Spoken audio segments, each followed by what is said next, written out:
नमस्कार दोस्तों, साथी संदेश लाइव में आपका स्वागत है। आज आपको एक बड़ी खबर से अवगत करा देते हैं कि आज सुबह सुबह सीबीआई का छापा कई जगहों पर देखने को मिला है, सुनने को मिला है। और आपको बता दें कि 4 प्रदेश जिसमें छत्तीसगढ़, मध्य प्रदेश, राजस्थान और वेस्ट बंगाल, ये 4 राज्य शामिल हैं। इन 4 राज्यों में टोटल 60 जगहों पर सीबीआई के 365 ऑफिसरों ने मिल करके छापा मारा है। और अकेले अगर सिर्फ रायपुर की बात करें, छत्तीसगढ़ की बात, तो छत्तीसगढ़ में 16 जगहों पर ये छापा देखने को मिला है। इस छापे में भूपेश बघेल, जो कि पूर्व मुख्यमंत्री हैं छत्तीसगढ़ शासन के, उनके घर से लेकर के विधायक, भिलाई नगर के विधायक देवेंद्र यादव के घर पर भी छापे की कार्रवाई हुई है। हम इस वक्त मौजूद हैं विधायक भिलाई नगर देवेंद्र यादव के घर के पास। अभी तक यहाँ पर सीबीआई की टीम अंदर डटी हुई है, बाहर नहीं आ पाई है। और आपको बता दें कि इस बीच सीबीआई के एसपी साहब यहाँ पर पधारे थे, आए, अंदर गए और 10 मिनट में फिर बाहर निकल गए और अपने गंतव्य की ओर बढ़ गए।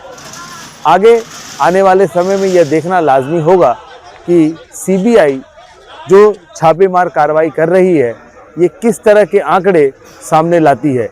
इसके साथ हम आपको एक जानकारी और दे दें कि इस छापे में 2 आईपीएस के घर में भी छापे पड़े हैं, जिसमें कि पूर्व एसपी अभिषेक पल्लव और आईपीएस आनंद छाबड़ा, ये दोनों लोग शामिल हैं।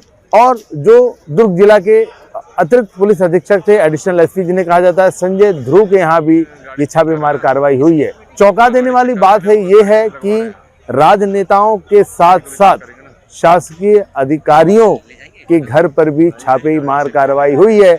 इसलिए ये देखना और लाजमी हो जाता है कि आखिर सीबीआई किस तरह के खुलासे इन छापों के बाद करेगी। फिलहाल सीबीआई की टीम एक जगह को छोड़ करके बाकी जगहों पर अभी भी डटी हुई है, खंगालने का प्रयास कर रही है कि कुछ तो सबूत हाथ लग जाए।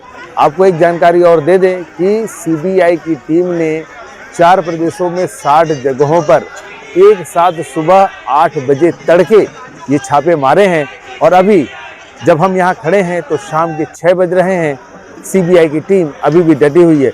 खबर यह भी है कि भूपेश बघेल के निवास पर, जो भिलाई 3 में उनका निवास है, वहाँ पर पुलिस कर्मियों से जो उनके समर्थक हैं उनके बीच में झूमा झटकी भी हुई है और धक्का मुक्की का भी मामला सामने आया है।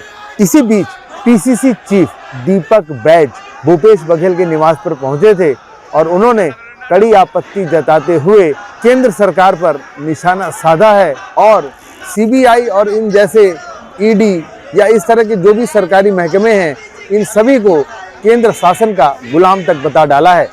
जिस तरह से लगातार छत्तीसगढ़ में भारतीय जनता पार्टी की सरकार द्वारा सेंट्रल एजेंसियों का दुरुपयोग किया जा रहा है, ये दुर्भाग्यजनक है। ये चाहते हैं छत्तीसगढ़ की राजनीति को दूषित करें, ये चाहते हैं छत्तीसगढ़ की राजनीति को बदनाम करें, ये चाहते हैं छत्तीसगढ़ की राजनीति में डरा और धमकाएं ताकि सरकार की नाकामी को विपक्ष मजबूती के साथ न रख पाए,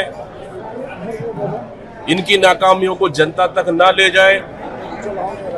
छत्तीसगढ़ में कांग्रेस मजबूत है, मजबूत विपक्ष है, सदन के अंदर मजबूती के साथ लड़ाई लड़ रहे हैं और सदन के बाहर भी कांग्रेस पार्टी मजबूती के साथ लड़ाई लड़ रही है। इसलिए इस तरह के सेंट्रल एजेंसियों का भारतीय जनता पार्टी और उनकी सरकार दुरुपयोग कर रही है। नंबर 1। नंबर 2, 15 दिन पहले ईडी की रेड होती है, 15 दिन के बाद सीबीआई की रेड होती है।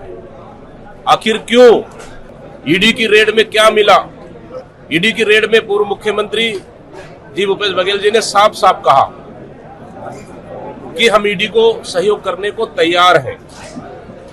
कुछ तो मिला नहीं, ईडी ने कोई सार्वजनिक तो किया नहीं कि हम फलाना किया फलाना ये मिले, बल्कि भारतीय जनता पार्टी के कारनामे के कागजात और कुछ एविडेंस मिले उसको भी छोड़ के चले गए। तो उससे भी पेट नहीं भरा तो अब सीबीआई को उपयोग कर रहे हैं। ईडी भी हो गया, एक एपिसोड में, दूसरा एपिसोड में सीबीआई भी आ गया, तीसरा एजेंसी कौन? क्या एनआई भी आएगी? क्या यूडब्ल्यू भी आएगी? क्या आईटी भी आएगी?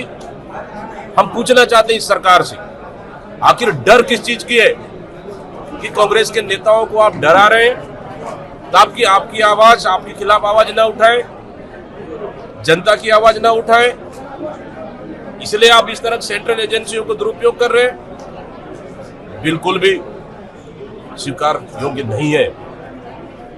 आज पूर्व मुख्यमंत्री, हमारे एआईसीसी के महासचिव, पंजाब के प्रभारी माननीय भूपेश बघेल जी क्या सवेरे से सीबीआई रेड कर रही है, जांच पड़ताल कर रही है। निश्चित रूप से इससे मनोबल कांग्रेस के कार्यकर्ताओं का कम नहीं होगा, बल्कि जितना आप प्रताड़ित करेंगे उतना कांग्रेस के कार्यकर्ताओं का मनोबल बढ़ेगा। और इस कार्रवाई से कांग्रेस डरने वाली नहीं है। इस कार्रवाई से कांग्रेस और मजबूत होगी और तमाम हमारे नेता, पूर्व मुख्यमंत्री भूपेश बघेल जी हो या फिर देवेंद्र यादव जी हो, एआईसी सेक्रेटरी और तमाम हमारे अन्य कार्यकर्ताओं पर जिस तरह से रेड किया जा रहा है, कांग्रेस पार्टी पूरी तरह से साथ में खड़ी है और मजबूती के साथ सेंट्रल एजेंसियों और भारतीय जनता पार्टी के खिलाफ में लड़ाई लड़ेगी। आईएएस आईपीएस अधिकारी तो इस सरकार के भी चहेते। बहुत लोगों ने सवाल पूछे, आपकी सरकार में खास थे? हमने कहा कि प्रशासन के अधिकारी किसी भी सरकार के कोई खास नहीं होता। सरकार में प्रशासन सबसे बड़ा जवाबदारी है। प्रशासनिक अधिकारी जिसके सरकार है उसके अधिकारी है वो तो अभी इनकी सरकार में भी खास है।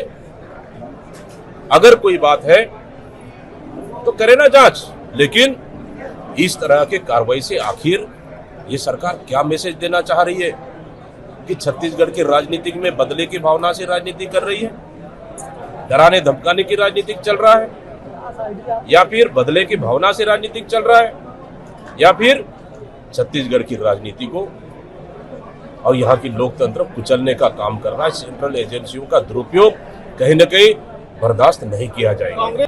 आज मैं स्वयं आया हूँ यहाँ पे और कांग्रेस पिछले समय हमारी पॉलिटिकल अफेयर कमेटी की बैठक भी हुई। वहाँ निर्णय लिया गया कि सेंट्रल एजेंसियों के दुरुपयोग को लेकर, छत्तीसगढ़ को लेकर कांग्रेस बड़ी और मजबूत लड़ाई लड़ने को तैयार है। बहुत ही जल्द हम लोग आगामी रणनीति तय कर आगामी इन सेंट्रल एजेंसियों के खिलाफ लड़ाई लड़ने के लिए बहुत जल्द ही रणनीति हम तय करेंगे। ये राजनीतिक नहीं, बदले की भावना है। अगर सेंट्रल एजेंसियों को जांच ही करना है तो भारतमाला प्रोजेक्ट को क्यों नहीं? इसलिए क्योंकि आपके भारतीय जनता पार्टी के नेता भी इन्वॉल्व हैं उसमें। भारतमाला प्रोजेक्ट पे क्यों ईडी और सीबीआई जांच नहीं कर रही है? सीजीएमएससी में घोटाला हुआ क्योंकि आपके मंत्री और आपके नेता भी शामिल हैं, उसको ईडी और सीबीआई जांच क्यों नहीं कर रही है? रीएजेंट घोटाला, क्या उसको सीबीआई और ईडी जांच करेगी? क्या सरकार ईडी और सीबीआई को जांच करने के लिए सौंपेगी? आप छोटे छोटे मछलियों को जेल भेजकर साबित क्या करना चाहते हैं? क्या मंत्री जवाबदार नहीं है? सरकार जवाबदार नहीं है? सरकार कितने दिन जवाबदारी से भागेगी?